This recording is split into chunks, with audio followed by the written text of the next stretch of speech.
Husband and wife இருக்கு. அதனால இவங்களுக்கு என்ன பிரச்சனைனா, உங்களுக்கு நல்ல விஷயங்களை கொடுக்கல. அது சினிமாவுடைய தவறு தான். சினிமாவில் இன்னைக்கு இருக்கிற தமிழ் சினிமாவுடைய தவறு தான்.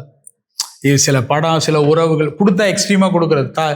இந்த இது அண்ணன் தங்கச்சி பாசம், பாசமலர், இது அப்புறம் கிழக்கு சீமையில், இதெல்லாம் நல்ல படங்கள் தான். ஆனால் அதீதமாக இருக்கும். இப்போ அது குறைவாக இருக்கும். இதை தாண்டி ஒரு ஹஸ்பண்ட் ஒய்ஃபோடைய ரிலேஷன்ஷிப்பில் வேற ஒரு கிளாஸ் இருக்கும். அதை சொல்கிறது. ஏன்னா அவன் சொல்கிறது இது ஈஸி, இது ட்ராமா பண்ணிட்டு போகிறது.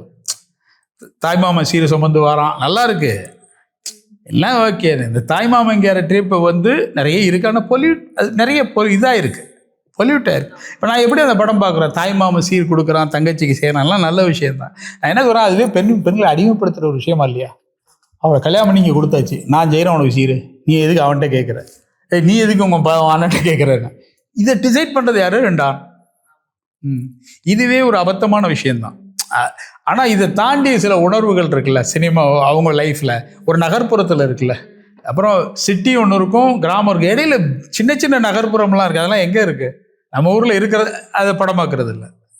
இது மாதிரி நிறைய விஷயங்கள் அது புரியலை. அதனால தான் அவங்க ஃபேமிலி சப்ஜெக்ட் எடுத்துட்டா சீரியல் அப்படின்னு ஒரு தண்டை.